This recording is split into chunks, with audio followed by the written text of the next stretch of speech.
அனைவருக்கும் மாலை வணக்கம். டெல்லி பாபு சார், அவர்கிட்ட இருந்து தான் ஆரம்பிக்கணும். ஒரு உதவி இயக்குனருக்கு ஒரு முதல் பட வாய்ப்புங்கிறது மிகப்பெரிய கனவு. அதுவும் தொடர்ந்து அவருடைய கம்பெனியில் புதுமுக இயக்குனர்களுக்கு வாய்ப்பு கொடுத்து அதை வெற்றி படமாக உருவாக்கியிருக்காரு. ஸோ சினிமாவில் அவர் பண்ண எல்லா படங்களுமே வியாபார ரீதியாக மிகப்பெரிய வெற்றி. அதுக்கு முழுக்க அவர் சினிமா மிகப்பெரிய அளவுக்கு நேசித்தது தான். முழுக்க சினிமா மேலே அவர் எந்த அளவுக்கு லவ் வச்சுருந்தாருங்கிறது அவர் கூட ஒர்க் பண்ண எல்லாருக்குமே தெரியும். அவர் தன்னுடைய மரணத்தை அவருக்கு தெரிஞ்சிருச்சு, இன்னொரு 10 நாளில் நம்ம மரணம் அப்படின்னு தெரிஞ்சதுக்கப்புறம் கூட அவர் சினிமாவில் என்னென்னலாம் பண்ணணும் இந்த ப்ரொடக்ஷனில் அப்படிங்கிற அந்த ஃபியூச்சர் பிளான் முதல் கொண்டு தேவ் டீம் துரை டீம் சொல்லிட்டு தான் அவர் இறந்திருக்காரு. அந்த அளவுக்கு சினிமா மேலே ஒரு காதல். நிச்சயமாக அவருடைய ஆசை, அவர் கேட்டு ஒரு கதை, அந்த கதை நிச்சயமாக வெற்றி பெறும். எப்படி ஒரு இயக்குனர்கள் ஒரு பெரிய கனவோ, அதே மாதிரி ஒரு தயாரிப்பாளருடைய அவர் இந்த படத்தை பார்க்கணும்னு ஆசைப்பட்டிருப்பாரு திரையரங்கில். பட் அது நடக்கலை. கண்டிப்பாக இந்த திரைப்படம் மிகப்பெரிய வெற்றி அடையணும். தமிழ் இண்டஸ்ட்ரியும் சரி, பத்திரிகை நண்பர்களும் சரி, அவர் எடுத்த நல்ல திரைப்படங்களுக்காக நிச்சயமாக இந்த படத்தை சப்போர்ட் பண்ணுங்க. இந்த படம் மிகப்பெரிய வெற்றி அடையணும். அவருடைய ஆன்மா சாந்தி அடைய இந்த நேரத்தில் வேண்டிக்கிறேன். கிஷோர் இந்த படத்தை முதல் டைரக்டர். இந்த இயக்குனருடைய அந்த டெய்லருடைய லாஸ்ட் ஷாட், அந்த அப்பார்ட்மெண்ட்டில் லோ ஆங்கிளில் வச்சுட்டு அந்த ஸ்கை காமிக்கிற அந்த ஷாட்டு, அதில் மிடில் கிளாஸ்ன்னு போடக்கூடிய அந்த திறன், கண்டிப்பாக அவர் ஒரு நல்ல இயக்குனர் அப்படிங்கிற அந்த ஒரு ஷாட்டில் தெரியுது.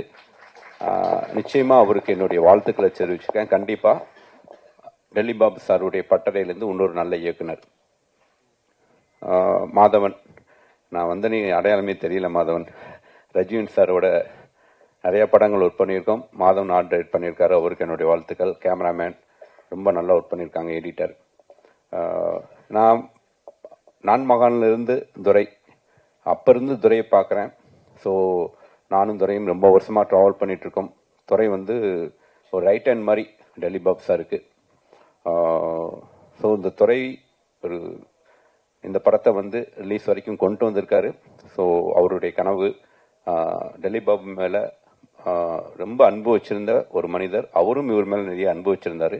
நிச்சயம் துறையுடைய இந்த உழைப்புக்கு நிறைய உயரம் போவீங்க துறை. கண்டிப்பாக உங்களுடைய அந்த விசுவாசம் உங்களுக்கு நிறைய வெற்றிகளை தரும். இந்த படம் மிகப்பெரிய வெற்றி அடையணும்னு நான் கேட்டுக்கிறேன். தேவ் அவர் கதாநாயகனாக உருவாக போகிறாரு. அந்த மேடையிலும் நான் வாழ்த்துவேன். ஸோ இன்றைய விழா நாயகன்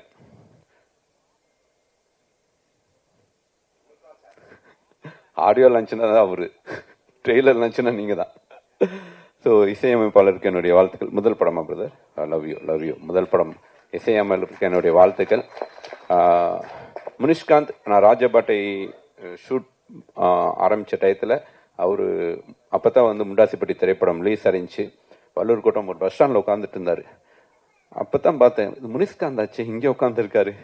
அப்புறம் அவர்கிட்ட பேசினேன். நிச்சயமாக ரொம்ப அடிமட்டத்திலிருந்து ஒரு ஜிம்பாயாக இருந்து ஒரு ஜூனியர் ஆர்டிஸ்டாக இருந்து அவருடைய உழைப்பு, அவருடைய நம்பிக்கை அவரை இந்த இடத்துக்கு ஒரு கதையின் நாயகனாக கொண்டு வந்திருக்கு.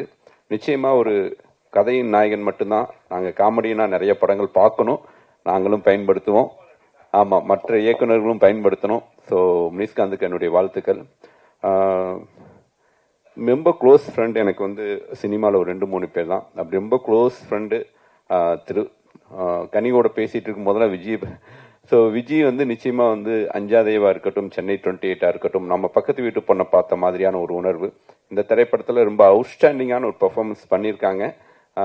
இந்த கதாபாத்திரத்தை அவங்க தேர்ந்தெடுத்து பண்ணது நிச்சயமாக அவங்களுடைய தைரியம். இந்த திரைப்படம் அவங்களுக்கு ஒரு பெர்ஃபார்மராக பெரிய பேர் கிடைக்கும் அப்படி நம்புகிறேன். அவங்களுக்கு என்னுடைய வாழ்த்துக்களை தெரிவிச்சுக்கிறேன். இந்த திரைப்படம் மிகப்பெரிய வெற்றி அடைய என் மனமார்ந்த வாழ்த்துக்கள். யாராவது விட்டனா எடிட்டர் எல்லாருக்கும் என்னுடைய வாழ்த்துக்கள். முக்கியமாக இந்த படத்தை வாங்கி ரிலீஸ் பண்ணுற ராசி சிதம்பரம் சார், உங்களுக்கு வாழ்த்துக்கள். ஏன்னா அவர் இருக்கும்போது பண்ணுறதை விட அவர் இல்லாத போது டெல்லி பாபு சாருக்காக இந்த படத்தை நீங்கள் வாங்கி பண்ணுறீங்க, அதுதான் ரொம்ப ரொம்ப முக்கியம். ஸோ டெல்லி பாபு சாருடைய குடும்பத்தின் சார்பாக என்னுடைய வாழ்த்துக்களை தெரிவிச்சுக்கிறேன். Thank you sir. ஸோ ஹாய், எல்லாருக்கும் வணக்கம். First of all Delhi Babu sir வந்துட்டு ரொம்ப ரொம்ப ஸ்பெஷல். ஏன்னா நான் வந்துட்டு ஆக்சிஸில் ஆக்சுவலாக ஃபிலிம் பண்ணல. பட் நான் ஃபஸ்ட்டு கதை சொன்னது தேவ்கிட்ட. ஏன்னா மியூசியம் முறுக்கில் நான் நடிச்சிருந்தேன். எந்த பேக்கப்பும் இல்லை நமக்கு. ஸோ ஃப்ரெண்ட்ஸ் தான் இண்டஸ்ட்ரியில் நான் எனக்கு தெரிஞ்ச ஒரே விசிட்டிங் கார்டு அப்படிங்கிறதுனால சும்மா நம்ம கதைலாம் வச்சுருக்கோம் எதாவது பண்ணலாம் அப்படின்னு ஒரு பெரிய ஜெயண்ட் லீப். என்ன எதுக்கு நம்ம யோசிச்சுட்டு இருக்கோம், பண்ணலாமே அப்படின்னு அந்த ஒரு ஒரு பயங்கரமான எண்ணத்துல நான் தேவ் ஃபர்ஸ்ட் பார்த்தேன். ரொம்ப அப்படியே நாங்கள் ரெண்டு பேரும் பேசிட்டு இருக்கும்போது டெல்லி பாபு சார் தூரத்துல இருந்து 2 பசங்களை அப்பா பாக்குற மாதிரி பார்த்துட்டே இருந்தாரு. ரிப்பீட்டடா இது நடந்துட்டே இருந்தது. ஒரு நாள் வந்துட்டு சொல்லு என்ன பண்ணிட்டு இருக்கீங்கன்னா, சார் இந்த மாதிரி நான் சின்ன சின்ன ரோல்ஸ் நிறைய பண்ணியிருக்கேன் சார். இப்போ மியூசியம் இருக்குன்னு ஒரு படம் ஆதி நான் தம்பியா பண்ணேன். அதுக்கடுத்து எனக்கு ஆனா கனவு பெருசா இருக்கு சார், ஏதாவது பண்ணணும்னு நினைக்கிறேன் அப்படின்னு சொல்றேன். இந்த படத்துல எப்படி வந்துட்டு ஒரு பெரிய ஒரு அறத்தை பத்தி கடைசியில பேசுறாங்களோ, எனக்கு படம் பார்க்கும்போது படம் தெரியல, டெல்லி பாபு சார் தான் அங்க முனிஷ்காந்த் சாரா டெல்லி பாபு சார் தான் தெரியறாரு எனக்கு. ஏன்னா கூட இருக்கிறவங்களுக்கு அவரு கம்பெனிக்கு இல்ல தெரிஞ்சவங்களுக்கு உதவி பண்றதுன்றது வேற. யாருன்னே தெரியாத எனக்கு ஒரு ஒரு கைடன்ஸா, ஒரு மென்டரா, ஒரு அட்வைசரா அவர் இருந்தது ரொம்ப பெரிய விஷயம். அண்ட் எனக்கு தேவ் வந்துட்டு ஒரு கூட பிறகாத தம்பி மாதிரி. ஸோ டெல்லி பாபு சார் எல்லாருமே ஃபேமிலி. ஸோ நாங்கள் வந்துட்டு I am always indebted to him. ஒரு பயம் இருக்கும்ல, நான் மிடில் கிளாஸ் தான் நானும். ஸோ எங்க அப்பா அம்மாக்கு எல்லாருக்கும் என்னடா பண்ண போறோம் அப்படின்னு இருக்கும்போது இல்ல பாத்துக்கிறதுக்கு யாரோ ஒருத்தங்க இருக்காங்க அப்படிங்கிற மாதிரி ஒரு பெரிய தைரியம் இருந்தது. அவரு வெங்கட் பிரபு சார்ட்டு சொல்லி அதுக்கப்புறம் படம் நினைவாகி அது வரும்போது இப்ப திரும்பி யோசிச்சு பார்த்தா அவர் எவ்வளவு பெரிய விஷயத்த ரொம்ப அசால்ட்டா டீல் பண்ணிட்டு போயிருக்காரு அப்படின்றது தெரியுது. ஸோ என்ன மாதிரி நிறைய பேரோட வாழ்க்கையை மாத்திருக்காரு. So I I truly miss Delhi Babu sir from the bottom of my heart. எங்க கூட வேலை பார்த்தவங்க எங்களோட தம்பிகள் எல்லாருமே வந்துட்டு இப்போ ஆக்சஸ் ஃபிலிம் ஃபேக்டரி இருக்காங்க. Axess Film Factory is nothing but family. So துரைனா இருக்காங்க. ஸோ குட் ஷோ எல்லாருமே நாங்கள் அப்படியே கூட பழகி ஒன்னாவே இருந்தது. ஸோ படம் பார்த்துட்டேன். ஸோ வந்துட்டு டைட்டில்லையே ஃபர்ஸ்ட் எடுத்த உடனே அதுவும் இந்த வருஷத்துல ஃபேமிலி டிராமாஸை வந்துட்டு மக்கள் கொண்டாடுறாங்க. ஸோ அப்படி இருக்கும்போது ரொம்ப ரிலேட்டபிளா நிறைய இடத்துல என்னடா அது நம்ம ஒண்ணுமே இல்லை. அந்த நான்லாம் காலனியில தான் வாழ்ந்தேன். ஸோ அந்த வீடு பார்த்தாலே தெரிஞ்சிடும், டக்குன்னு அடுத்த செகண்டே நம்ம அந்த ஃபிளாட்டுக்குள்ள போயிடுவோம். ஸோ அந்த மாதிரி இன்ஸ்டன்ட் கனெக்டா இருந்தது. Film was wonderful watch.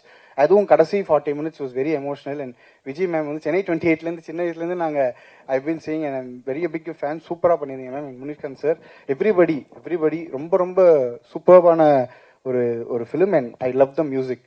Fantastic work. Thank you bro, thank you. நாங்களும் உங்களோட அடுத்த படத்துக்கு அனௌன்ஸ் பண்ணி காத்திருக்கோம். Thank you so much. Thank you so much.